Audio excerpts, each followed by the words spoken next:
The Scarlet Hills had claimed thousands. Lord Apis was dead. His son Eronix had fallen beside him, and Thephalos, heir to the Western Empire, now lay amongst the countless bodies left behind by Crota's trap. But far to the north, beneath clear skies and crackling campfires, another secret waited to be uncovered. The warriors of the Blood Pact celebrated long into the evening. Torches burned throughout the village, their flames dancing in the evening wind and bathing the square in warm, uneven light. Beneath them, Sturgians and Nords celebrated side by side. Ale flowed freely.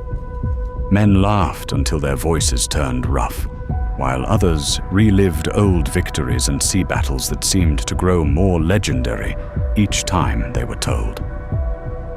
For the first time in weeks, there was no marching, no killing, no blood, only celebration.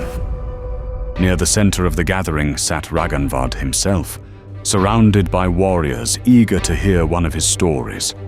A drinking horn rested in his hand as he recounted a battle from his younger years, describing how a vastly outnumbered Sturgian force had turned defeat into victory through sheer stubbornness. The men around him hung on every word. Halthdar listened as well, though his attention drifted elsewhere. Something continued to trouble him. The raid on Lokana lingered in his thoughts more than he cared to admit. He had spent most of his life raiding foreign shores. He understood vengeance and what came with the brutality of war. But what had happened there felt different. The villagers were not soldiers. They had not stood between armies. But it felt their deaths had served some purpose that Raganvad had never bothered to explain, and every answer he received seemed to raise another question. Raganvad reached the climax of his story just as a messenger appeared at the edge of the firelight. The young warrior bowed his head respectfully. My prince. Raganvad stopped speaking. The messenger stepped closer and lowered his voice. A rider has arrived outside the village. He requests an audience with you alone. For a moment, Halthdar expected irritation. Raganvad had never been known for patience when interrupted. Instead, the Grand Prince simply nodded. Very well. He rose immediately and handed his drinking horn to another warrior. I'll return shortly. The story would remain unfinished, and strangely, no one seemed surprised. Halthdar watched Raganvad disappear between the buildings and waited for someone else to react, but no one did. The celebration continued uninterrupted. Men argued over who had struck the first blow during the Battle of the Frostwater. Others competed to see who could empty a horn the fastest. A group of younger warriors had already begun another song. If they had noticed their prince leave at all, they gave no sign of it. That troubled Halthdar more than the interruption itself. Quietly, he rose from his seat. No one paid him any attention either. He moved through the village at a casual pace, careful not to draw notice to himself. Ahead, he caught another glimpse of Raganvad, weaving between a sheep pen and one of the village cottages, his figure slipping in and out of the torchlight as he made for the outskirts. Then the prince vanished from sight. By the time Halthdar reached the final row of buildings, he saw him again. Raganvad was heading toward the rocky outcrops above the village, alone. The lights of the village gradually disappeared behind them, as Halthdar followed from a distance. Raganvad moved toward the rocky heights that overlooked one side of the settlement. Halthdar kept his distance, moving carefully from cover to cover. At last, Raganvad entered a small clearing tucked amongst the rocks. Then he stopped. Someone was already waiting for him. A lone figure stood at the other end of the clearing, concealed beneath a dark hood. The stranger seemed perfectly at ease, as though he had arrived long before the prince. The two men exchanged a few quiet words of greeting. Then they began to talk. Halthdar crouched low and moved carefully through the grass. At first, he followed the slope upward, picking his way between loose stone and patches of brush until he reached a narrow ledge overlooking the clearing below. From there, he finally caught sight of Raganvad and the hooded stranger standing amongst the rocks. But he was still too far away. Their voices drifted toward him on the night air, little more than scattered fragments carried by the wind. Frustrated, Halthdar withdrew from the ledge and made his way back down the slope. This time he moved lower, keeping close to the ground as he circled toward the edge of the clearing itself. At last, he settled behind a jagged pillar of stone protruding from the earth. From here he could hear them. Not perfectly, but enough. The battle unfolded exactly as expected. Raganvad held his gaze. The cost was higher than I would have liked. A price was always going to be paid. The stranger's voice was calm, educated, familiar somehow. Raganvad remained silent. The hooded man continued. You've done well so far. Raganvad smirked.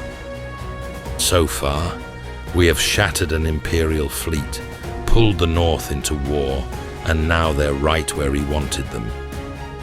And yet the game is far from over. The stranger paused. What about the village? Halthdar's stomach tightened.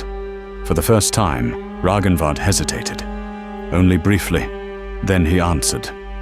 Collateral damage, I guess. The words hung in the night air. The hooded figure nodded. In the larger picture, it was necessary. Halthdar felt anger rise inside him. Necessary. That was what they called it. The slaughter of innocents. The killing of families. The raid that had haunted him for days. Necessary. At that moment, every lingering doubt disappeared. His instincts had been right. Raganvad hadn't been honest with him. Not about the war or the raids. None of it. Halthdar's hand tightened around the handle of his blade. Every instinct told him to step into the clearing, to demand answers, and force the truth into the open. He shifted his weight forward. Then the hooded figure reached up and lowered his cowl. Halthdar froze.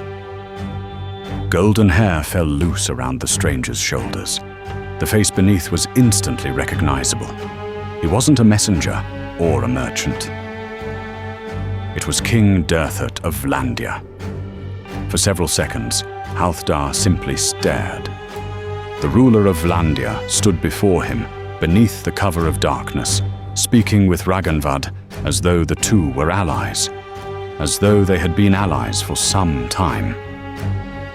The realization struck harder than any weapon.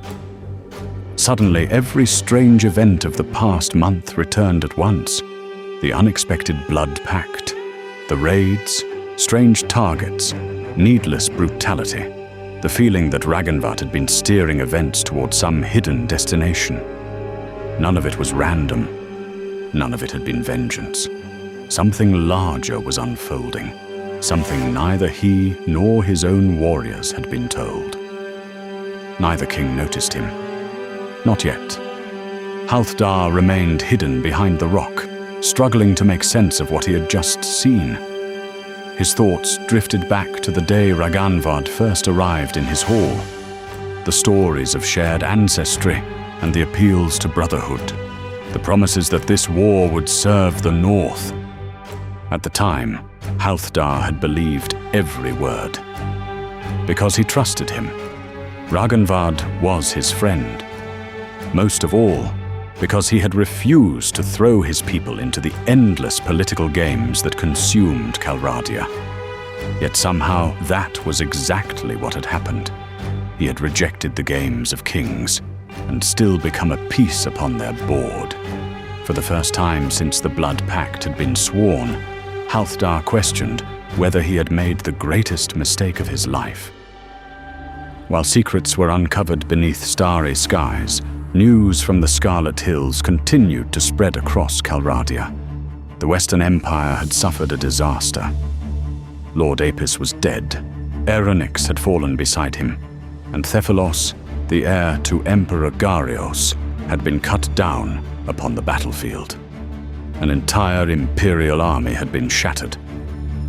Across the Southern Empire, banners were called and armies assembled. Thousands of soldiers marched toward their eastern border, their columns stretching across roads and hills alike. At their head rode Ragea herself. The Southern Empire had finally entered the war, and as her army advanced toward Aserai lands, the consequences of the Scarlet Hills began to ripple across the continent. The War of Eight Banners was growing larger, and soon every realm in Calradia would feel its weight